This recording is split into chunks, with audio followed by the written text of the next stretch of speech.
Do we have too much government? We need to put people ahead of corporate profits. This system is so lopsided. This threat is a real threat to democracy. And I think that's really important. That's something we haven't been doing in this country for a long time. Where do you start? What do you do? How do you do it? Access to Democracy and other Eagan community television programming is supported by Thomson Reuters, makers of Westlaw Next and based in Eagan. Through Westlaw Next and other innovative online services, Thomson Reuters is the world's leading source of intelligent information for businesses and professionals. Online at thomsonreuters.com. And by U.S. Federal Credit Union, the member-owned financial institution offering service, value, and experience you can trust to the greater Twin Cities community.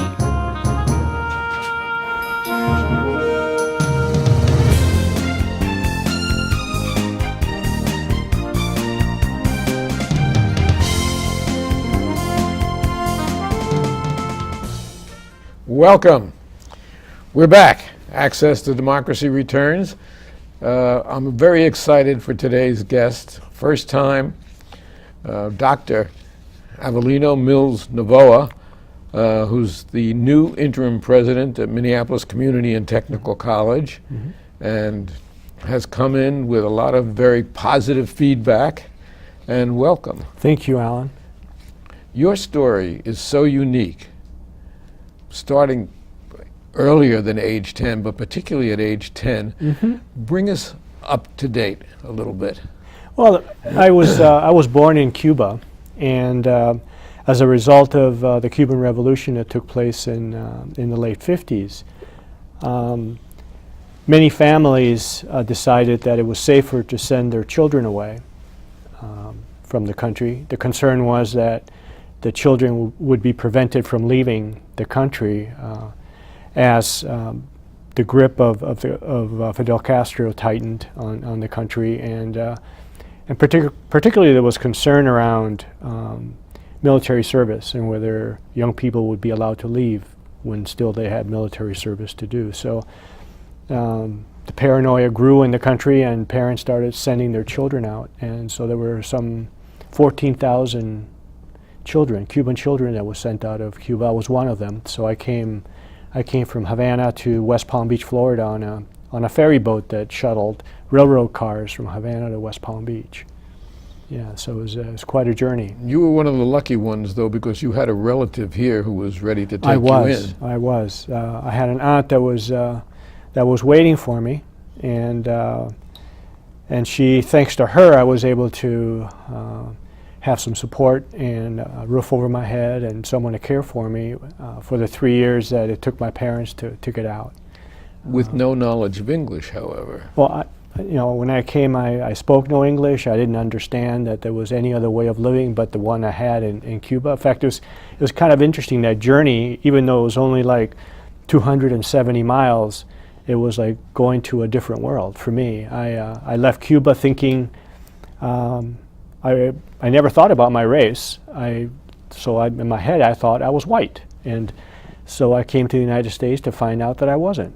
That somehow I had to re-engineer my own identity over time as I saw myself in other people's eyes, and that reflection back to me was so much different from the original reflection I had of myself from my family and my comrades in Cuba.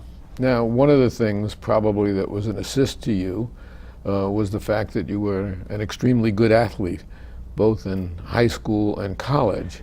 That certainly helps one to fit in, so to speak. Well, it was actually much more profound for me than that, Alan. The way I see having had skill in baseball was that it's really saved my life. I mean, the way I got into college was because of baseball. I really had no business going to college, four-year college. I barely graduated from high school, and in fact, I remember distinctly sitting on the bleachers on the baseball field at my high school, and it must have been the end of summer. It was before a practice, and this man came up to me, sat next to me, and asked, Al, that's what people used to call me then. What are you doing in the fall? And actually, what I had been pondering in the fall was probably going in the military, because I'd been drafted. That was during the Vietnam era, and my lottery number was really very low, so I was going to go to Vietnam.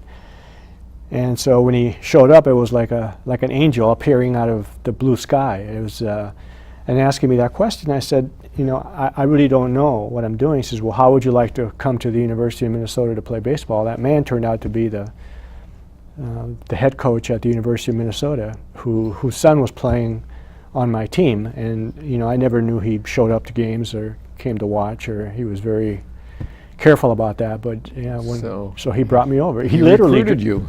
He literally drove me to the University of Minnesota campus and got me enrolled in the general college at the University of Minnesota and helped me find a job in plant services, where I worked for 2.5 years, mowing lawns and moving furniture and doing that kind of thing. And you've gone on in college far past your baseball days to multiple degrees, and you've taught in both colleges and universities, and now, as of last June, you've been named interim president of Minneapolis Community and Technical College. Yeah, it's quite an honor. In fact, I was retired when that happened, and when the opportunity presented itself, you know, it was like a dream job to me. I mean, it's the most amazing thing that I've ever experienced is to be able to be doing a job where I'm really fulfilling what I consider to be my mission in life. And I tried to model my career to be consistent with my value system. And you know, my whole life has been saved by first baseball and then the opportunity to have education. And those two things really molded me and gave me the privilege to be sitting here with you today. Without that, we wouldn't be talking, and I wouldn't be president of Minneapolis Community and Technical College. And you came into MCTC at a particularly difficult time, not only because there were problems between the faculty and the former president, who had been a guest here, as many of the faculty members have over the years, but at a time when budgets are shrinking, and student population is shrinking. So you were faced with some really tough choices right off the bat. Well, and on top of that, Alan, I think the biggest challenge, those are big challenges, but the biggest challenge is how the face of higher education is changing. The expectation of the role of higher education, particularly community and technical college, the role that that institution plays in educating our youth. And so community colleges have always been the most populous form of education. And now we're being asked to be in a position where we're preparing our young people to enter the workforce very directly. And I think all higher ed is being asked to do more of that, but certainly colleges, and so the landscape is changing very rapidly. So there's change on the outside happening, and all this change that you outlined on the inside, and the relationship building that has to happen, the way we work with our students to help them be more successful. How do we build relationships between faculty and staff and administration? And how do we build a community, in essence? A community that can sustain the professional and intellectual life of its members. By way of disclosure, of course, I've been on the faculty at MCTC since I think it is 98. This is either my 17th or 18th year, I'm not sure. But I keep my head down sometimes. But in any event, it's been a great experience for me as well. And we have the most diverse school ethnically in the system. You also have 14,000, almost 14,000 students that you're shepherding. Yeah, St. Paul College and Minneapolis Community and Technical College are the two most diverse institutions in the system. I think St. Paul College has a bit more diversity than we do, but we're at 56% students of color at this point. But what's even more dramatic than that is that we have 75% of our students who are considered underrepresented, which means they're either students of color, they're low socioeconomic status students, or they're first-generation students. So that's 3/4 of our population. And many of our students come to us without having the opportunity to have had good educations. That's only a small proportion of our students are fresh out of high school. Most of our students are adult students that come to us. And some recent research that was done on our campus found that 98% of our students are required to take developmental education. So English as a second language English in many as a second cases. language is another. The Learning Center, Yep. which really Yeah. strains to Yeah. help these That's students, right. and the imposition on them is one that you certainly can relate to with your background. That's right. That's right. It's a real challenge to learn content when you're in the process of learning language. And that's part of my experience was that I didn't have English language learning classrooms when I came, and so even when I graduated from high school, I was still learning English. I don't think I really was able to learn the academic kind of English. In other words, the reading and ability to write in ways that are consistent with academic life. I didn't probably learn that until I was well into college and graduate school. And of course, in the division I'm in, the cinema division, we don't have that many students of diversity, but we've had a regular turnover of them, and you have to give them special treatment and work with them, because I understand they want to go back to in many cases, to their countries of origin and make a mark in an industry that is a tough industry, so that Yes, it is. it takes a lot of extra effort on their part and on the faculty's part. Yeah, and for many of those students, not only are they first generation, which means the first person in their family to go to college, but some of those students come from families where there hasn't been any formal education at all. Some of those students have come from refugee camps, and they've had backgrounds that are far more tumultuous than mine. So every day I'm impressed, and I marvel at the level of resilience and strength that many of our students bring to the enterprise of getting an education. And in addition to that, community college, although it should be free, is not. Many of them are working. I can't think of perhaps one of my students at the present time who doesn't have a job. That's right. In addition to all these other burdens placed on. That's really a lot to place on a student's head. That's a very high expectation, especially if you're an underprepared student or you're learning English as your second language, and you're then asking to work 20, 30, 40 hours or more in order to pay for your education or whatever financial aid isn't covering on your behalf. And I can tell you from experience that I probably worked 30 to 35 hours a week when I was an undergraduate, and that school couldn't be my first priority all the time. In fact, it wasn't most of the time, and so I didn't do as well as I could have done. But that was the only way I could do it. I was on my own financially, and that was the only way. And that's the way that our students are. They don't have the kind of support networks and safety nets that traditional college students have. I mean, one of the things I've noticed about our students, and I spend a lot of time with students, is that many of our students are just one life event away from a catastrophic situation. For things that you and I currently would think it would just be an inconvenience, a car breaks down, I lose my daycare, things of that nature that can be remedied because of the support system people have around them. For our students, that becomes insurmountable, and they end up leaving as a result. And the graduation rate is not that good in general.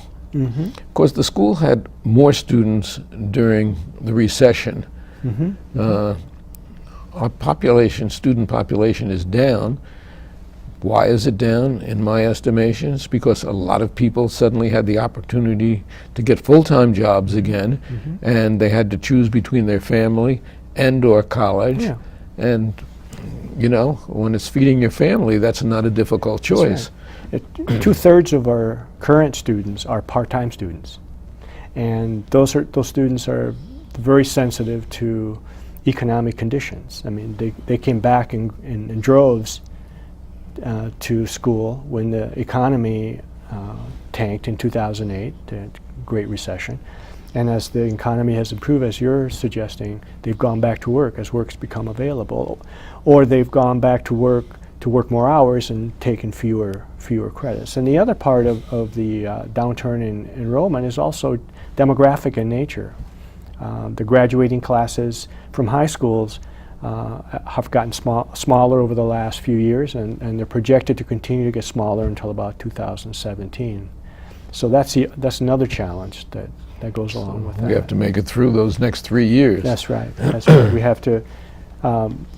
We have to re-engineer the way we recruit, and we have to rethink our programming so that we are creating programming that's relevant to the students we have available. I mean, one of my colleagues at MCTC pointed out that the third largest community in Minnesota isn't Rochester, it isn't Duluth, it's actually the people that commute into downtown Minneapolis. And that's the population. That's interesting, yeah. And that's the population that we need to pay attention to. We're starting conversations with employers downtown to find out what their needs are in terms of training and education of their employees, and finding ways that we can connect with them so that we can either engineer current programming or create new programming that will meet the needs of those employers downtown. Well, community colleges are unique in the fact that it's a 2-year opportunity, and as you said, for many students, 3 or more before they fully matriculate. But to get out and go into the community and get themselves jobs, raise their own standard of living and their families. That's right. And the job isn't an end in itself. And the way, at least I look at those opportunities, is that students will go out into the work world, and if they find a good employment, usually there are benefits, and some benefits include tuition reimbursement. One of our partners that we're developing, we're working very closely with, is Hennepin County, and we're working with them. They're looking at reducing the entry-level expectations of their workers from a 4-year to a 2-year, and we're working with them to train those students up to those 2 years, and when they become employed there, they can take that benefit, tuition benefit, and go on for a 4-year. So we're looking at kind of stackable types of credentials so students can have a lifelong pathway to a good life. And it's a whole different, new way of education. Yes. That we're getting used to in a time when I would say attention spans have shrunk. We live in an IT world. 140 characters are killing conversation in my estimation, but one of the things I say in the classes is turn off your phones. You can live without them for several hours. We did in the past, and we will again. Yeah. Interesting thing, I want your take on the fact that, well, I should mention that Tom Hanks had a great column in the New York Times a couple of days ago, and I know you're conversant with it, as to, he said he would not have made it if it wasn't for community college. Yeah. And coming from somebody like Tom Hanks, that's an amazing admission. And then follow up yesterday, the New York Times had an editorial about the importance of community college. That's right. So maybe there's an awareness, maybe there's an awakening. And the president took a big step a couple of weeks ago in opening up some relationships with Cuba, and as a matter of fact, as of today, they're even certainly much easier in many respects. How do you feel about that after 50 years of a boycott that I think should have ended years ago? But I think that it's a wonderful turn of events. In 2008, I was in Cuba, and I went actually to visit my daughter, who studied a semester in Havana, and unfortunately I wasn't able to get my license to go to Cuba fast enough, and so she had come home, but I went, and I traveled around the country a bit, and I found family, and I spent my time talking to people on the streets, and the stories about the suffering and the stories about oppression, lack of food. In fact, I was talking to a couple in Havana. They were telling me about what they do. They both work in a cigar factory, and once a month are sent out in the streets of Havana to sell cigars, and that's how they approach me. And so I told them that I wasn't going to buy cigars, but I would help them in any way I could. But I didn't smoke, so we got into a conversation, and they told me about their 10-year-old son and the difficulty they have buying protein for him, and that's really emblematic of the kind of struggles the Cuban people have had over the last 50 years, and opening up Cuba to the United States. And by the way, the United States is the only country in the world that isn't in Cuba. The Spaniards and the Italians particularly are heavily invested in tourism in Cuba. And for 50 years, I mean, to me it was senseless. But it is. And the only person benefiting from that boycott, in my perspective, is Fidel Castro and his brother Raul. I mean, that was their biggest propaganda item in Cuba, is that the big bad United States has a blockade on us, and they're doing us harm, and I mean, in some ways they're right, and there was harm being done there because of all the good that could have been done for the Cuban people by either their family members who are here in Cuba, or it's going to be fascinating to see what results from this first move. Well, I can tell you that things are changing very rapidly. Even in 2008, when I was there, people were beginning to be allowed to own property again, to own homes, and individuals who worked for the government are now being pushed off the government rolls because they can't afford to pay them anymore. But after Venezuela's oil production decreased and those funds disappeared, they've had to find different ways of making a living, and they just can't afford to have everyone working for the government. So they've encouraged now entrepreneurship. So you see little restaurants and food carts and so forth around Havana and other places and around Cuba, where it's just the new expectation.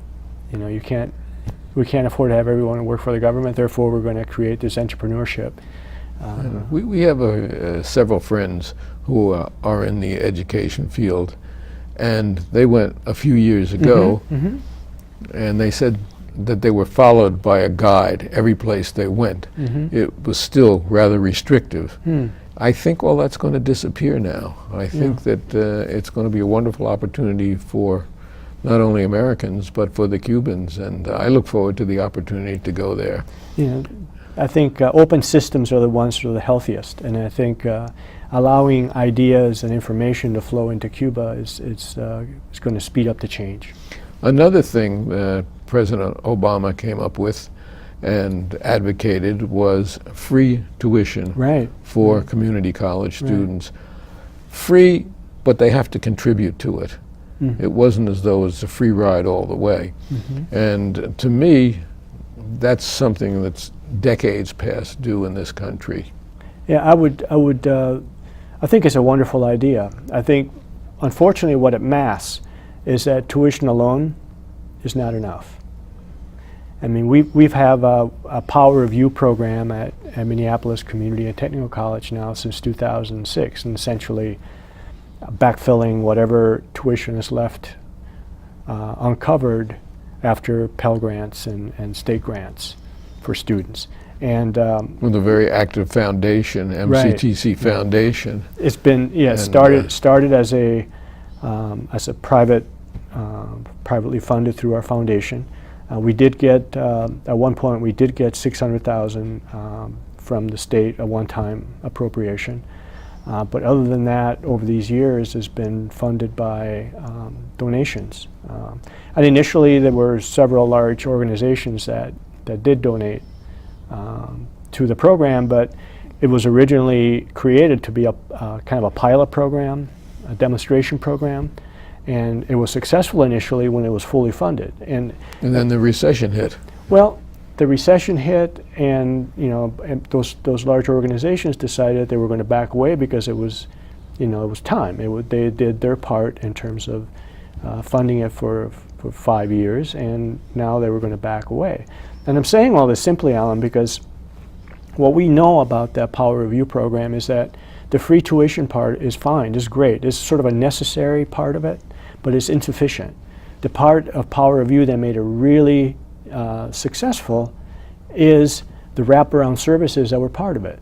So we had Power Review advisors, and we brought our students into Power Review students into a special orientation. They had additional advising and support through the first year particularly, and that's what really made the difference for those students. And very important, advisors and counselors for those students who are struggling with English as a second language, Right, and right. from these Right.